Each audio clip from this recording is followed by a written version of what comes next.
26 سال کا نوجوان جم سے واپس آیا، آ کے کھانا کھا رہا تھا، کوئی پانی وغیرہ پیا، اسی وقت اس کو دورہ پڑا، کیا ہوا، دل میں تکلیف ہوئی، وہیں گر کے مر گیا۔ 26 سال۔ گارنٹی ہے؟ کسی کے پاس گارنٹی ہے؟ تمہارے پاس ہے؟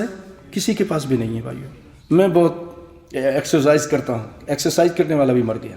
یہ سب چیزیں بہانے ہیں بھائیو۔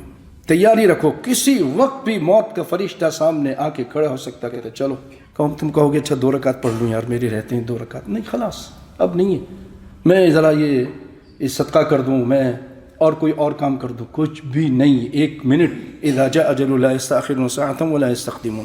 تو اسی لیے بھائیو اس کی تیاری رکھو، نمازیں پوری ہونی چاہیے۔ اللہ تعالیٰ مجھے، آپ کو، ہماری آل اولاد کو، سب مسلمانوں کو صحیح معنوں میں نماز پڑھنے کی توفیق عطا فرمائے، اس کی پابندی کرنے کی توفیق عطا فرمائے، اور اللہ تعالیٰ بری موت سے بچا کے رکھے، جو ایسی موت جس میں اس سے پہلے گناہ ہو، اللہ کی نافرمانی ہو، نماز نہ پڑھی ہو اور پھر موت آ جائے، یہ بہت بری موت ہے۔ گناہ کرتے ہوئے، فلم دیکھتے ہوئے، گندے کام کرتے ہوئے موت آ جائے، بہت بری موت ہے۔ اللہ تعالیٰ سب کی حفاظت فرمائے، سب کو ہدایت عطا فرمائے۔